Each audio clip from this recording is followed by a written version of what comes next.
Mes très chers compatriotes, permettez-moi d'abord de vous remercier pour toutes vos marques de sympathie à mon endroit et à l'endroit du PCRN suite aux persécutions inédites perpétrées par certains membres du gouvernement.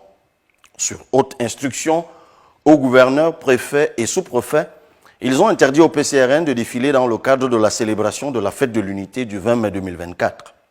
Dans 223 communes, en effet, nos militants ont été notifiés formellement ou verbalement par les autorités de cette interdiction. Merci également aux autorités administratives qui, dans certains arrondissements, ont refusé de respecter cette instruction illégale en laissant défiler le PCRN. Bravo aux militants et populations qui ont refusé la confrontation avec les forces de maintien de l'ordre mobilisées pour les disperser et même les interpeller. Je pense notamment à Menganga, Gidigis, Ezeka, Konjok ou encore Douala. Grand merci à la gendarmerie et à la police dont les éléments se sont abstenus de brutaliser nos militants et sympathisants malgré la stratégie qui consistait à créer des incidents pour justifier des arrestations suivies de condamnations. C'est une preuve que notre peuple mûrit, mais aussi et surtout que les autorités administratives et les forces de maintien de l'ordre peuvent se tenir aux côtés de l'intérêt général plutôt que de servir les caprices des apprentis dictateurs. Je tiens à exprimer à mon nom propre et au nom des militants et sympathisants du PCRN nos remerciements aux magistrats du tribunal de première instance de Maroua qui ont rendu le 21 mai 2024 la décision ordonnant l'interdiction du congrès illégal convoqué les 25 et 26 mai 2024 à Maroua par certains membres du gouvernement sous le couvert de M. Kona Robert, militant exclu du parti, juste pour semer le désordre et la confusion. Nous avons fait le choix de faire confiance à la justice. Elle a fait son travail. C'est la preuve que malgré de hautes instructions, des magistrats peuvent et dire le droit. La nation entière les félicite. Cela confirme ce que nous n'avons de cesse de dire. Maintenant que ceux qui incarnent le pouvoir d'État se sont mis à l'utiliser pour semer la terreur, le désordre, la confusion et la panique, seule la justice, la police et l'armée pourront nous sauver et préserver la République. Nous avons demandé à voir le texte de loi qui attribue l'exclusivité de l'usage de la formule camerounaise, camerounais. Mes chers compatriotes, chefs de l'État, nous attendons en vain. Il est tout de même regrettable que certains membres du gouvernement prennent leurs caprices pour des lois.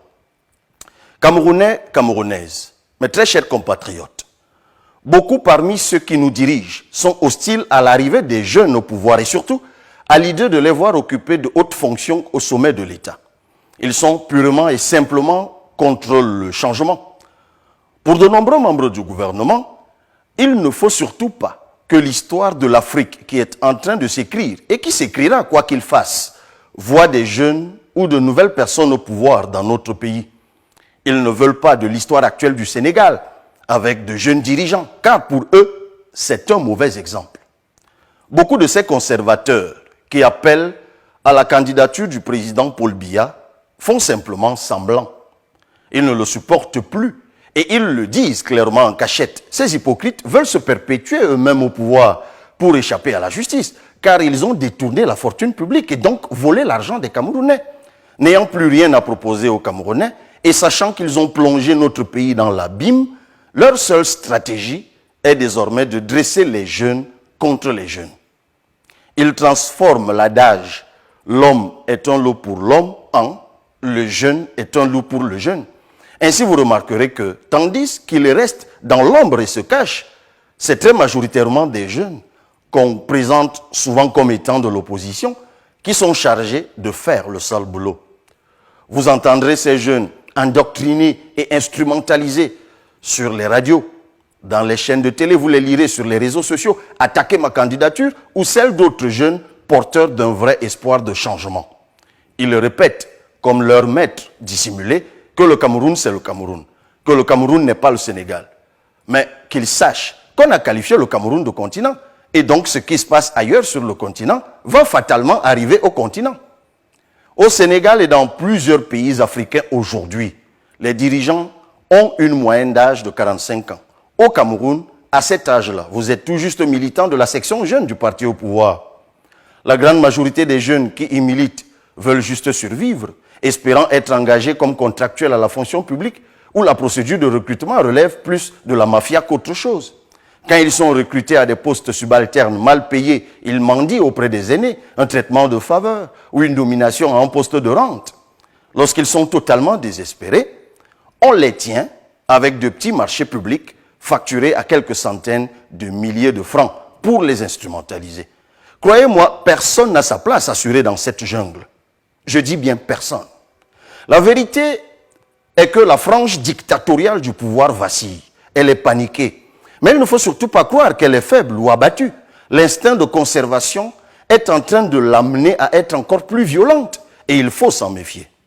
Le fait d'être au pouvoir ou à certains postes a fait croire à des gens qu'ils ont un pouvoir illimité et éternel. Ils ont endoctriné et fanatisé de nombreux jeunes que nous devons et que nous allons sortir de cet état. Je tiens à vous rassurer que, même si je suis, moi, pour certains d'entre eux, une cible privilégiée qu'il faut à tout prix abattre pour montrer l'exemple et tuer l'espoir, cela ne m'empêche pas de discuter avec certains aînés et avec beaucoup de jeunes leaders de toutes les régions du Cameroun. La jeunesse de notre pays compte sur des leaders comme Agbor Bala, Giba Igaitama, Rebecca Enonchon, Abdourahmane Amadou, Samuel Etofis et bien d'autres qui peuvent et doivent contribuer à mobiliser les masses pour améliorer notre destin commun. C'est ensemble que nous serons forts pour réaliser le changement. Je lance à nouveau un vibrant appel à la mutualisation à tous les promoteurs de plateformes politiques. Ceux qui me suivent et moi-même, nous continuerons à faire notre part pour que ce vœu de mutualisation se réalise en 2025.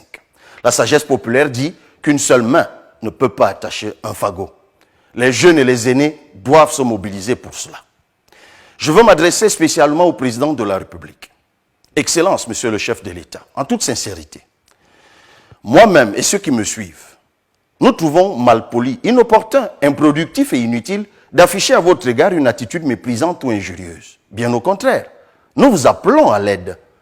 Fort de la grâce de votre grand âge et de votre longue expérience au sommet de l'État, nous comptons sur la respectabilité de votre statut de patriarche dans notre nation.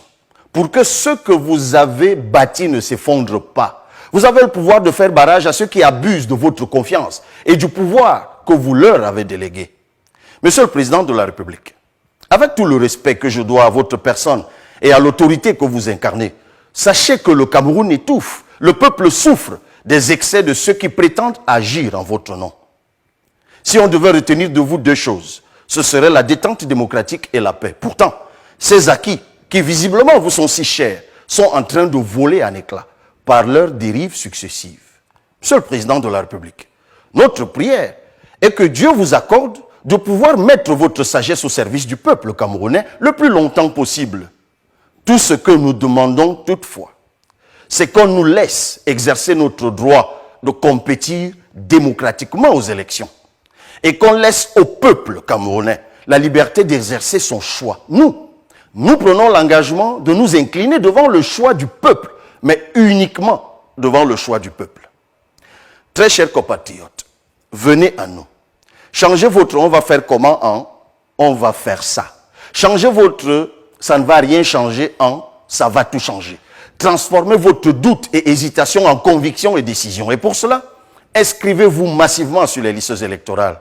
Il ne reste que quelques jours et il faut en profiter tout au moins pour 2024.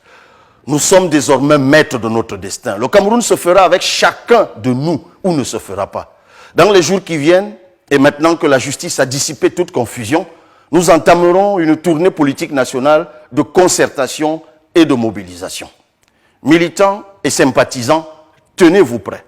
Demain, le Cameroun. Vive le Cameroun.